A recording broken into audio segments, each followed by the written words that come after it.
ರಾಜ್ಯದ ಭಾರತೀಯ ಜನತಾ ಪಕ್ಷದ ಅಧ್ಯಕ್ಷರಾಗಿದ್ದ ವಿಜಯೇಂದ್ರ ಅವರಿಗೆ, ನಾಯಕರಾಗಿರ್ತಕ್ಕಂಥ ಯಡಿಯೂರಪ್ಪನವರಿಗೆ ನಾವೆಲ್ಲ ಸೇರಿ ಒಂದೇ ಒಂದು ಮನವಿಯನ್ನು ಮಾಡೋಣ. ಈ ಸಂದರ್ಭ ಹೆಂಗಿದೆ ಅಂತ ಹೇಳಿದ್ರೆ, ಮಂಡ್ಯ, ಹಾಸನ ಈ ಭಾಗದ ಜನರು ಏನು ಹೇಳ್ತಾರೆ, ನಿನ್ನೆ ಮೊನ್ನೆ ಒಂದು 8 ತಿಂಗಳಿಂದ ಭತ್ತ ಬೆಳೆಯಿಲ್ಲ, ಒಂದು ವರ್ಷದಿಂದ ಪಾಳು ಬಿದ್ದಿದ್ದು ನಷ್ಟ ಬರಗಾಲಕ್ಕೆ ಅನುಭವಿಸ್ಬಿಟ್ಟಿದ್ದೀವಿ. ನೀರು ಬಂದಿದೆ, ನಾವೆಲ್ಲ ರೈತರು ಒಟ್ಲಾಕಕ್ಕೆ ಹೋಗ್ತಾ ಇದ್ದೀವಿ, ನಮ್ಮೆಲ್ಲ ರೈತರು ಬಂದು ಗಲಾಟೆ ಮಾಡ್ತಾ ಇದ್ದಾರೆ. ಈ ಸಂದರ್ಭದಲ್ಲಿ ನೀವು ಪಾದಯಾತ್ರೆ ಮಾಡೋದು ಸರಿ ಇಲ್ಲ. ಒಂದು ಸ್ವಲ್ಪ ದಿನನಾದರೂ ಮುಂದಕ್ಕೆ ಹಾಕಿ, ನಮ್ಮ ವ್ಯವಸಾಯ ಅಪರೂಪಕ್ಕೆ ಅನ್ನ ಊಟ ಮಾಡಕ್ಕೆ ಒಂದು ವ್ಯವಸಾಯ ಮಾಡ್ಕೊಂಡು ಅದಾದ ನಂತರ ನೀವು ಮಾಡಿ, ನಾವೆಲ್ಲ ಪಾಲ್ಗೊಳ್ಬೇಕು, ಈ ಸರ್ಕಾರದ ವಿರುದ್ಧ ಹೋರಾಟ ಮಾಡಬೇಕು ಅಂತಕ್ಕಂಥ ಒತ್ತಡವನ್ನು ನಮ್ಮ ನಾಯಕರುಗಳಿಗೆ ಅವ್ರು ತಂದಿದ್ದಾರೆ.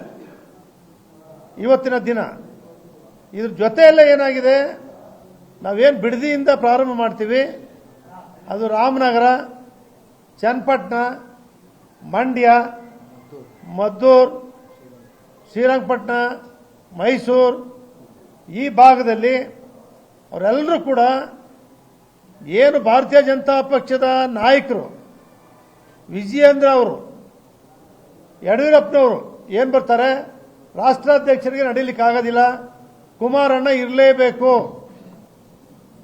ಅವರಿಲ್ಲದೆ ನಾವು ಪಾದಯಾತ್ರೆ ಮಾಡೋಕ್ಕೆ ನಾವು ಒಪ್ಪಲ್ಲ.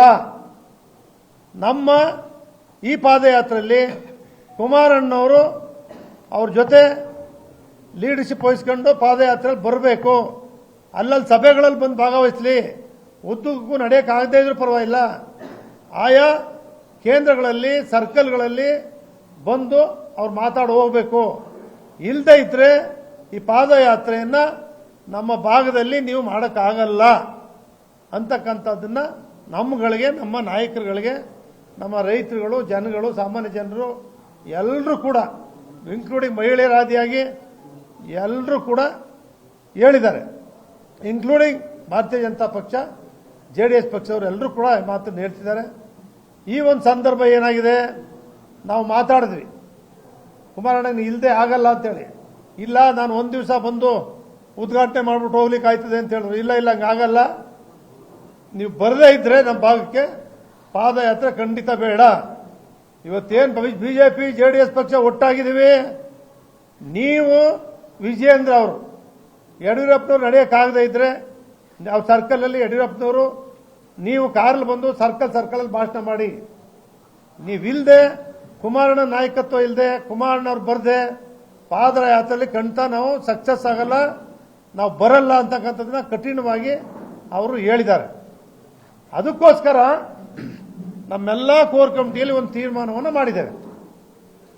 ನಮ್ಮ ನಾಯಕರಾಗಿರ್ತಕ್ಕಂಥ HD ಕುಮಾರಸ್ವಾಮಿ ಅವರಿಗೆ, HD ದೇವೇಗೌಡರಿಗೆ, ಯಡಿಯೂರಪ್ಪನವರಿಗೆ, ವಿಜಯೇಂದ್ರ ಅವರಿಗೆ ಕೆಲ ಕಾಲ ಇವತ್ತೇನು ಮಳೆ ಸುರಿತಾ ಇದೆ, ಪ್ರವಾಹ ಬರ್ತಾ ಇದೆ, ಕೊಡಗು, ಚಿಕ್ಕಮಗಳೂರು, ಉಡುಪಿ ಆ ಭಾಗದಲ್ಲಂತೂ ನಮ್ಮ ಜನರು ಕಣ್ಣೀರಾಗ್ತಾ ಇದ್ದಾರೆ. ನಾವು ಕಣ್ಣೀರಾಗ್ತಾ ಇದ್ದಾರೆ. ನಾವು ಅಲ್ಲಿಗೆ ವಿಸಿಟ್ ಮಾಡಬೇಕು, ಕೃಷಿ ಬೆಳೆ ಬೆಳೆಯೋಕ್ಕಾಗಲ್ಲ. ಇಂಥ ಒಂದು ಸನ್ನಿವೇಶ, ಕ್ಲಿಷ್ಟಕರವಾದಂಥ ಈ ಸನ್ನಿವೇಶದಲ್ಲಿ ಸ್ವಲ್ಪ ದಿನಗಳ ಕಾಲ ಈ ಧರಣಿಯನ್ನ, ಪಾದಯಾತ್ರೆಯನ್ನ ಮುಂದೂಡಬೇಕು ಅಂತೇಳಿ ನಮ್ಮ ನಾಯಕರುಗಳಲ್ಲಿ ಮನವಿ ಮಾಡಬೇಕು ಅಂತೇಳಿ ನಾವು ತೀರ್ಮಾನ ಮಾಡಿದ್ದೇವೆ. ಈ ಕಾರಣಕ್ಕೋಸ್ಕರ ಇವತ್ತು ನಾವು ಮಧ್ಯಾಹ್ನದಿಂದ ಕೂಡ ನಿರರ್ಗಳವಾಗಿ ಚರ್ಚೆ ಮಾಡಿ ಮಾತಾಡಿದ್ದೀವಿ. ನಾವು ನಮ್ಮ ನಾಯಕರಾದಂಥ ಕೇಂದ್ರ ಸಚಿವರಾಗಿರ್ತಕ್ಕಂಥ HD ಕುಮಾರಸ್ವಾಮಿ ಅವರಿಗೆ ಮತ್ತು ವಿಜಯೇಂದ್ರ ಅವರಿಗೆ ನಾವು ಮಾತಾಡ್ತಕ್ಕಂಥ ಕೆಲಸವನ್ನು ಮಾಡ್ತೇವೆ. ಅವ್ರು ದಯವಿಟ್ಟು ನಮ್ಮ ನಾಯಕರುಗಳು ಅವ್ರ ಜನ ಏನು ಹೇಳ್ತಾರೆ, ಆ ಭಾಗದ ಜನ ಏನು ಹೇಳ್ತಾರೆ, ಆ ರೈತರು ಏನು ಹೇಳ್ತಾರೆ, ಅದಕ್ಕೆ ಮನ್ನಣೆ ಕೊಟ್ಟು ಕಣ್ಣೀರಾಗ್ತಾ ಇರ್ತಕ್ಕಂಥ ಜನಗಳ ಬಳಿಗೆ ಹೋಗಿ ಅವ್ರನ್ನೂ ಕೂಡ ಈ ಒಂದು ವಾರ ಸುಧಾರಿಸಿ ರೈತರು ಕೂಡ ಅನುಕೂಲ ಆಗದ ಕಾಲ ಈ ಪಾದಯಾತ್ರೆಯನ್ನು ಮುಂದೂಡಬೇಕು ಅಂತಕ್ಕಂಥ ತೀರ್ಮಾನವನ್ನು ಸಭೆಯಲ್ಲಿ ಕೈಗೊಂಡಿದೆ.